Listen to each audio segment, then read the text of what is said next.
The sound may sound slightly strange because I'm sitting inside my car. Welcome back to the channel. This article came out about a day or two ago, and it's basically summarizing what we all pretty much thought about Harry's upcoming memoir. So this piece of work, which is probably in Harry's mind an upcoming masterpiece, has been postponed due to unexplained circumstances. Essentially, he hasn't really announced the reasoning as to why he is not going to release this upcoming work of fiction, as it has been branded by the international news, which is the article that I'm going to be reading today, thenews.com.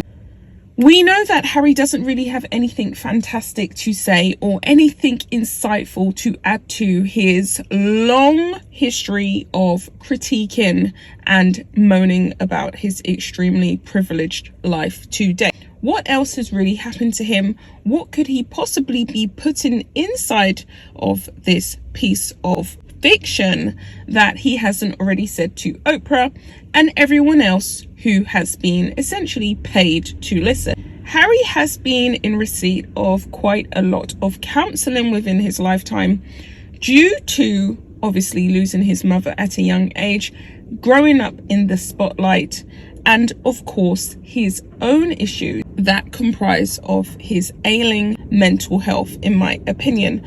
I do believe that Harry suffers from depression, and I do believe that he does have mental health issues to a certain extent.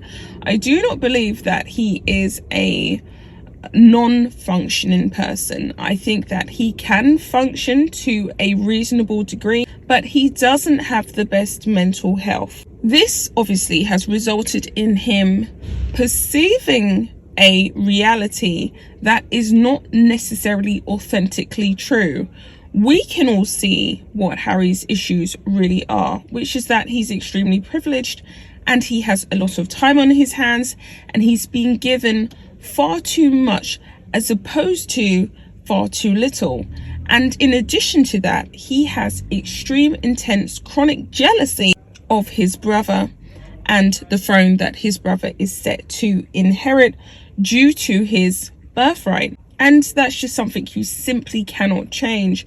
The line of succession runs by the rules, which are that the firstborn will inherit the throne.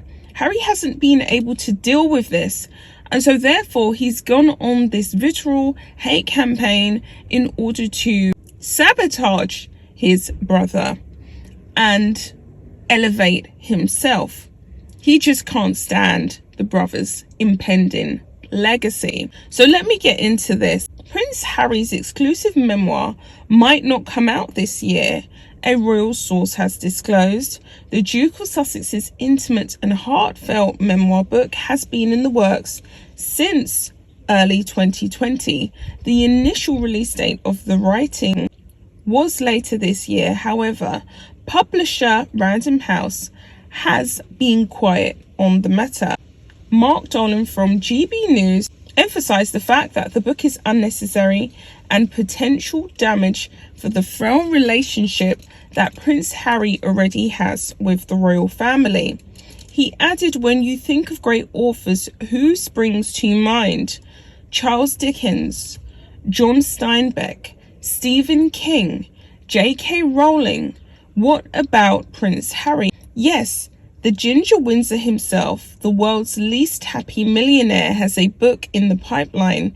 It's been pitched as a semi-autobiography, but looks set to be the greatest work of fiction since War and Peace, and probably just as boring." He also noted, "There's trouble in paradise, folks, because the press are reporting that the intended launch of the book has been delayed all the way to next year. It sounds like a touch of writer's royal block," he added.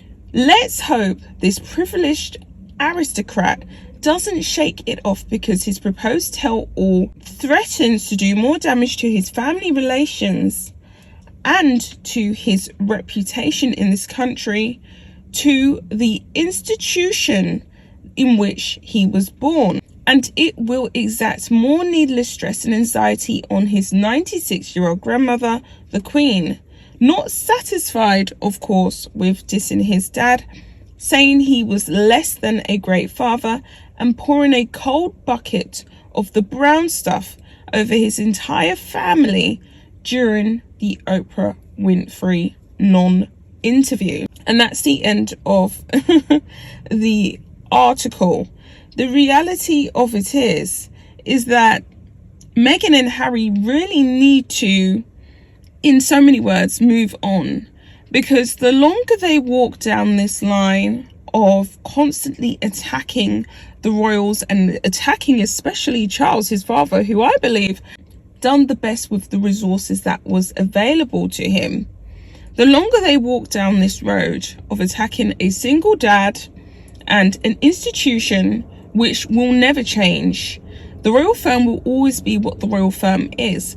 And yes, it can be somewhat oppressive. Diana reported upon that. She struggled to function and find her place within the firm, within the constraints of the rules, especially having been extremely young. A lot of people believe that Diana was, of course, birthed and raised for the purpose of marrying the future King of England, and she very well was. But what she couldn't do, she was ill-equipped to cope with the reality and the difference between her role as future queen and, of course, a cheating husband. She couldn't cope with it, and she wasn't mentally equipped to deal with her emotions, having to accept that her husband was in fact indeed in love with another woman. She wanted it to be like a fairy tale, as most women do. Most women, of course, would like, if they have intentions to get married, for that marriage to be real, for their husband to genuinely be in love with them, for their husband to genuinely want to make it work. And it just didn't happen for Diana. She was so young, she bought into the fairy tale. She had the fairy tale wedding, she had the fairy tale dress, she had the two perfect, healthy young sons, but what she didn't have was that true love. Everything fell apart. And could it have been because they simply was not right for each other? Because their characters simply were at conflict. She was very emotional, very expressive. She wanted to interact with the public. She wanted to interact with everyone who came across her path. And she simply was unable to fulfill that within the capacity of being a royal. And she certainly had no inspiration or impetus to continue to do that because she didn't have the fairy tale marriage. Her husband simply didn't love her. Without waffling on any further, guys, I basically am summarizing with this. Harry is the classic unhappy, privileged multimillionaire who will never, ever find true happiness unless he accepts what his reality is. His place, whether it be in the line of succession or whether he just simply moves away and fades into obscurity. With all that being said, guys, I'll be back with another video.